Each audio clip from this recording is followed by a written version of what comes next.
자산의 마지막 시간이에요. 이번은 1시간에 마무리를 할 수 있을 것 같아요. 기타 비유동 자산에 대한 설명입니다. 그러면 이제 자산이 드디어 마무리가 되겠죠, 그죠? 마음이 두근두근하네. 어찌 보면 오프라인이 어떻게 될지 모르겠지만 1학년에서 예상하고자 했고 진도 나가려고 했던 진도가 여기가 마지막이니까 여러분이 학교 오면 부채나 이런 것들 좀 자본 부채 조금 할 수 있을 것 같은데 일단 온라인상으로 수업이 이게 마지막일 거고요. 이 뒤에 온라인으로 바뀐다고 해도 간단한 이제 회계에 대한 뭐 상식이나 이런 것들에 대한 영상 올리고 이제 부담은 안 가져도 되겠습니다. 하지만 여기까지는 본 수업이니까 또 시험 범위니까 잘 들어주시기 바래요. 기타 비유동자산의 뜻 들어가 봅시다. 기타 비유동자산. 예전에 여기서 계속 시작했잖아. 내가 가지고 있는 재화와 채권, 미래의 경제적 효익을 주는 자산인데 그 중에 1년 이내면 유동, 1년 넘으면 비유동. 그러니까 1년 넘는 거야. 그리고 판매의 목적이면 재고자산, 투자의 목적이면 투자자산, 그 다음에 영업용이면 유형무형자산이었고 여기에 다 속하지 않는 게 기타 비유동이에요. 기타 비유동의 뜻은 투자자산, 유형자산, 무형자산이 들어가지 않는 비유동자산인 거야. 그러니까 1년 이상이면서 여기에 들어가지 않는 자산이라는 거지. 투자, 유형, 무형이 아닌 1년 넘는 자산. 그럼 그런 게 어떤 게 있느냐? 이거는 이렇게 설명해 가는 게 빠를 거야. 예전에 배웠던 거 한번 가보자. 당좌자산 기억나니?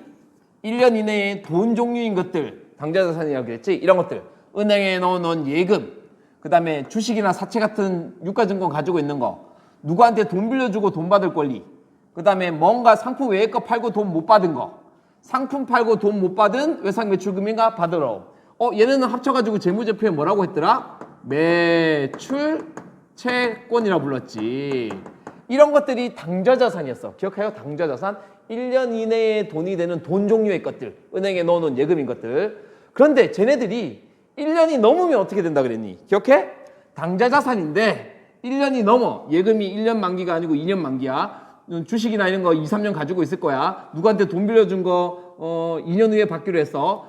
비품 팔고 돈 못 받은 거 3년 후에 받기로 했어. 외상매출금 받으러 오면 이런 매출채권 뭐 2, 3년 후에 받기로 했어. 그러면 당좌자산, 유동자산이 들어갈 수가 없잖아. 그러니까 이런 것들이 넘으면 어디에 들어간다 그랬어요? 투자자산이 들어간다 그랬지. 당좌자산이 1년 넘는 거는 돈이 남아 돌아서 돈 가지고 돈지랄 하는 거니까 투자자산, 투자의 목적이라고 했어요. 맞죠? 은행에 1년 넣어놓으면 단기예금인데 3년 넣어놓으면 장기예금이라고 해서 투자자산이 들어가요. 주식이나 사채가 1년이면 단기매매증권인데 1년 넘으면 매도가능증권이나 만기보유증권이라고 이야기했지. 기억하지? 그 다음에 누구한테 돈 빌려준 게 3년이면 단기가 아니고 장기간 이자 받아 먹을 거니까 장기대여금이라고 해서 투자자산이라고 불렀어요. 이건 어떻겠니? 봐봐봐.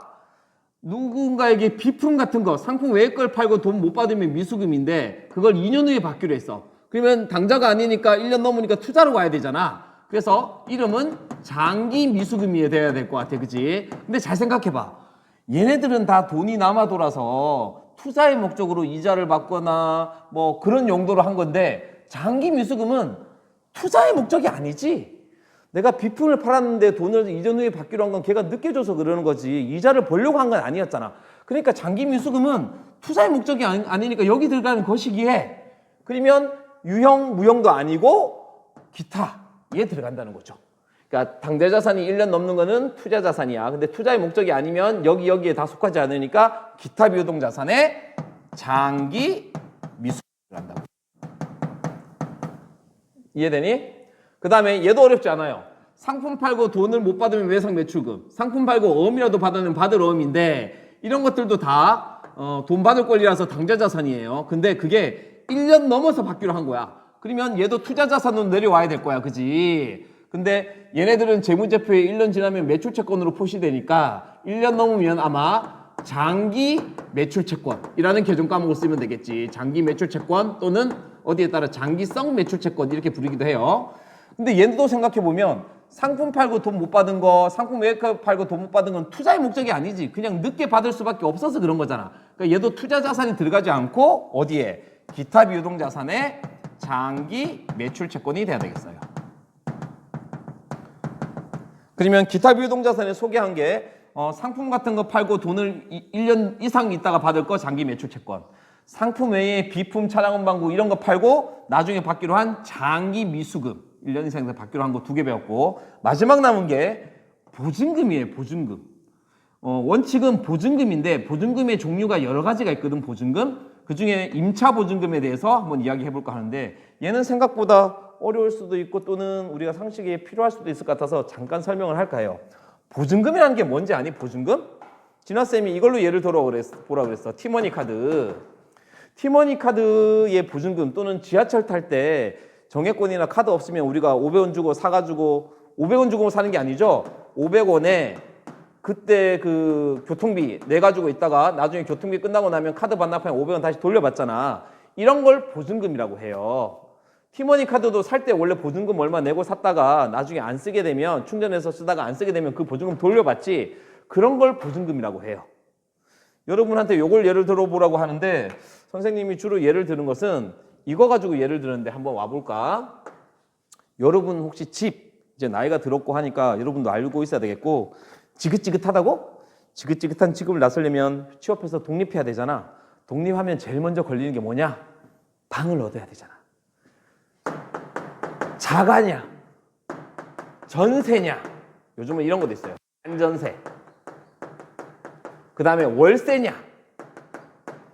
이런 말 들어봤죠? 집의 구조. 수업하고 꼭 관계 있는 건 아니지만 이참에 그냥 한번 들어봐도 좋을 것 같아서 한번 들어보세요. 자가예요 라고 하는 건 자가용처럼 자동차도 내 거니까 자가용이잖아. 자가에 있다라는 소리는 우리 집이라는 소리야. 그러니까 집의 주인이라는 소리야. 이 사람은 관리비만 내고 뭐 자기 집에 대한 돈은 내지 않은 거죠. 돈을 다 주고 샀으니까. 집을 산 거를 자가라고 해. 그리고 여러분이 대부분 있을 전세. 전세가 뭔지 알아요? 전세는 내 집이 아니에요. 집주인한테 뭐 1억이면 1억, 2억이면 2억을 주고 2년 동안 사는 거예요. 그리고 2년 살 때 살고 나서 그 다음에 어떻게 하느냐? 나올 때는 그 2억을 받아서 나오는 거예요. 우와, 공짜로 산 거 같지? 이거 외국에 별로 없는 제도예요. 우리나라나 몇몇 나라나 있는 제도인데 주인한테 2억을 주고 큰 돈을 주고 내가 2년 살고 물론 관리비는 내야 되겠지 그냥 내가 쓴 거니까 그 다음에 올 때 2억을 다시 받아서 나가는 거야. 그럼 공짜에 산 거니? 아니죠. 2억을 집주인한테 줬을 때 집주인은 그 2억을 은행에 넣어 놓으면 이자를 매달 받을 수 있잖아. 그 이자만큼을 월세라고 생각하는 거예요. 오케이? 이런 걸 전세라고 해요. 전세. 그 다음에 월세는 뭐냐 하면 집주인한테 돈 하나도 안 주고 월 얼마씩만 내는 거. 그냥 월 얼마 내는 거. 외국에는 집을 사거나 아니면 안 산 사람은 월에 그냥 얼마씩 내는 걸로 그냥 비용으로 끝. 이렇게인데 우리나라에 전세라는 개념이 있는 거죠. 전세라는 개념.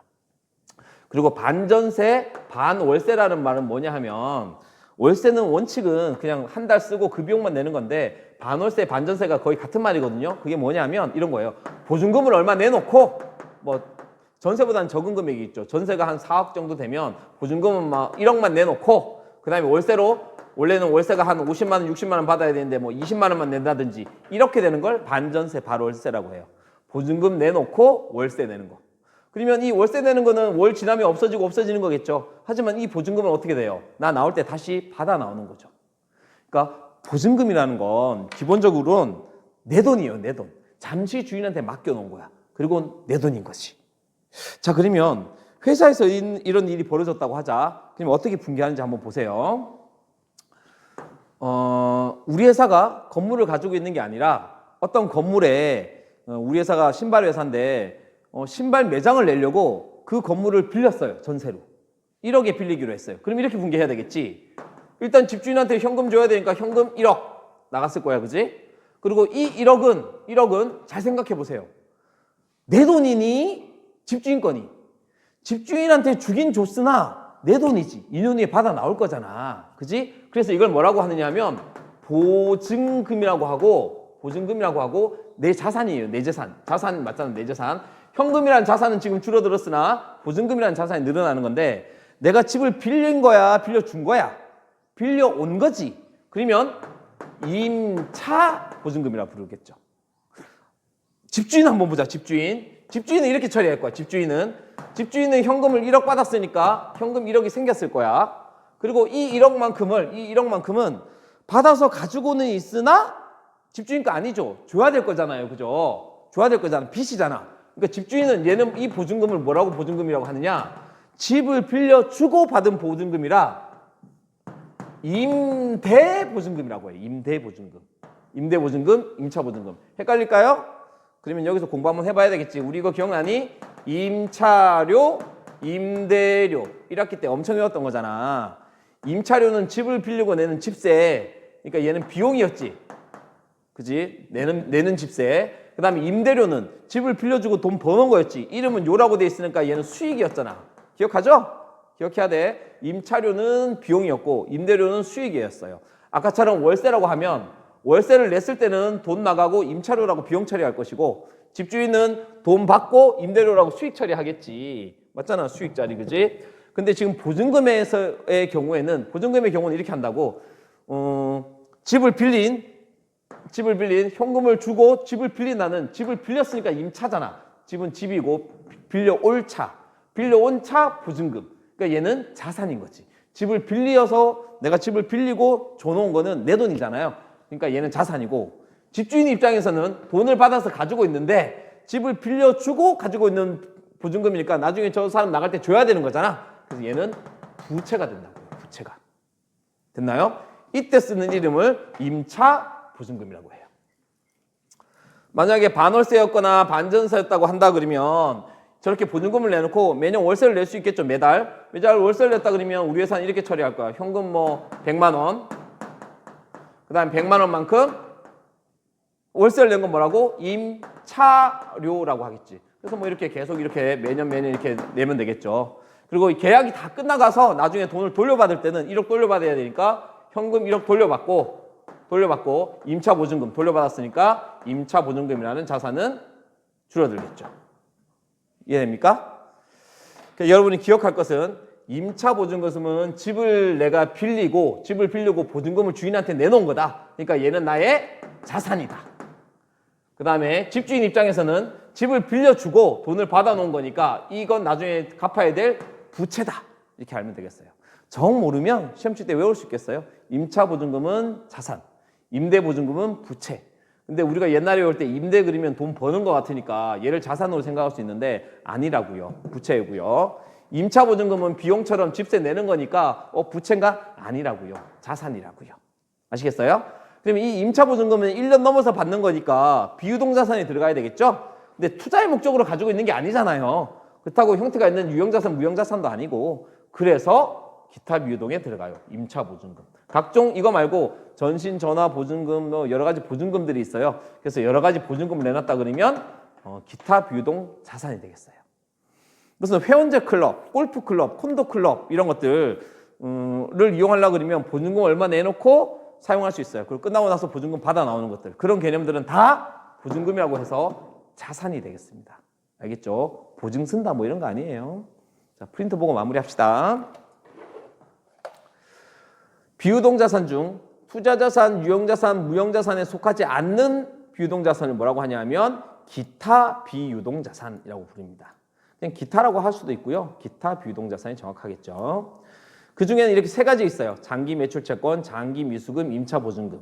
이외에 여러 가지 보증금도 있을 수 있는데 일단은 3개 정도 교과서에 소개되어 있습니다. 장기 매출 채권은 매출 채권이 상품 팔고 돈 받을 거니까 1년 넘어서 회수하는 매출 채권이니까 뭐니? 외상 매출금이나 받으러. 그게 1년 넘으면 장기 매출 채권이라고 하고, 그 다음에 장기 미수금은 상품일 경우에는 외상 매출금이니까 받으러 옴이라는 단어 쓰잖아. 근데 상품 외에, 상품이 중요한 게 아니고 상품 이외가 중요한 거지. 상품 외에 뭔가를 팔고 돈을 못 받은 거. 근데 못 받았는데 1년 지나서 받을 거. 그거 장기 미수금이라고 하면 되겠고요. 건물 창고 등을 임차하기 위해서, 빌리기 위해서 보증금을 내놓은 거. 임차 보증금이라고 하면 되겠습니다. 됐나요? 어쨌든 이 거래를 보고 분개할 수 있으면 되는 거죠. 그죠? 은우 상점에 차은우를 좋아하는 게 아니고요. 우리 큰딸 이름이 은우예요. 상품 20만 원을 매출하고 대금을 2년 후에 받기로 했다. 자, 상품을 매출했대. 그러면 여기 대변에 뭐가 들어가야 할까요? 진아쌤 뭘까요? 매출. 우와, 여기에 상품 20만 원 하면 안 되죠. 우리가 이제 배웠으면 무조건 3분법 써야 된다 그랬지. 매출 20만 원. 그 다음에 돈을 못 받았잖아. 상품 팔고 못 받았으니까 외상 매출금이 돼야 될 건데 2년 후에 받기로 했으니까 장기 매출 채권. 그리고 여긴 자산이 증가잖아요. 기타 비유동 자산의 증가가 되겠죠. 다음, 업무용 건물을 팔았대. 건물을 팔았으니까 대변에 뭐가 없어져야 될까? 건물이 없어져야 되겠지. 뭐 직접 간접부 그런 거 안 할 거예요 지금. 그리고 돈은 3년 후에 받기로 했대요. 그럼 건물 팔고 상품 외것 팔고 못 받으니까 미수금이죠. 미수금인데 3년 후에 받기로 했으니까 장기 미수금. 장기 미수금이니까 뭔가 폐, 간 이런 걸 팔고 못 받은 것 같다, 그치? 장기 미수금. 미안해.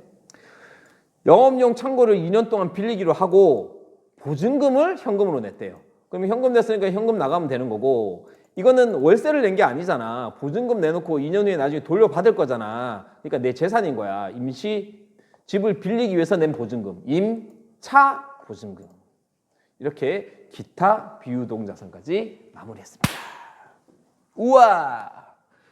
예전에 당좌자산 할 때 한 개 한 개 배울 때는 언제 다 하나 싶었죠. 재고자산의 상품 계정 막 3가지 4가지 방법할 때 언제 다 하나 싶었죠. 그런데 투자, 유형, 무형, 기타 비유동 다 해서 자산이 다 끝났네요. 그러면 이제 나중에 여러분이 진도상 배워가야 될 게, 자산 배웠으니까 부채 계정 과목 자세하게 배워야 될 거고, 그 다음에 자본 계정 과목 자세하게 배워야 될 거고, 그 다음에 수익 계정 과목 자세하게 배우고 비용 계정 과목 자세하게 배워야 될 거예요. 요까지 하고 나서 결산을 자세히 배워야 되는데, 코로나도 있고 또 요즘 1학년이 알아들을 수 있을 만큼 하니까 쌤들이 진도를 여기까지 다 못 나가요. 원래 1학년이 여기까지 해야 되는데 몇 년 전부터는 2년 전부터 거는 여기까지밖에 안 하고 있거든요.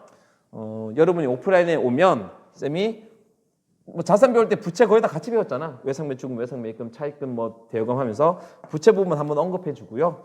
그 다음에 개인기업의 자본 문제 또 자격증 시험에 잘 나와요. 그러니까 뭐 인출금 같은 거 이런 거 사장님이 가져간 자본금 문제 조금 한번 해보는 걸 계약이 아니죠. 온라인이 아니고 등교 수업이 되면 한번 해볼 거예요. 수익 비용은 원래 자산 부채할 때 대충 했었어 가지고 뭐 특별히 볼 게 없을 것 같긴 한데, 이거는 진도 다른 거 나갈 때마다 2학년에 또 문제 나올 때마다 수익 비용 나오면 하면 되겠고, 2학년에는 전산회계라고 해서 회계 실무라고 해서 여러분들이 배웠던 회계 지식을 가지고 컴퓨터로 하면서 자격증 공부를 할 건데, 거기에 부족한 이론, 1학년 때 못 배웠던 이론은 2학년 올라가서 연결해서 할 거예요. 그러니까 교과서 버리지 말고요.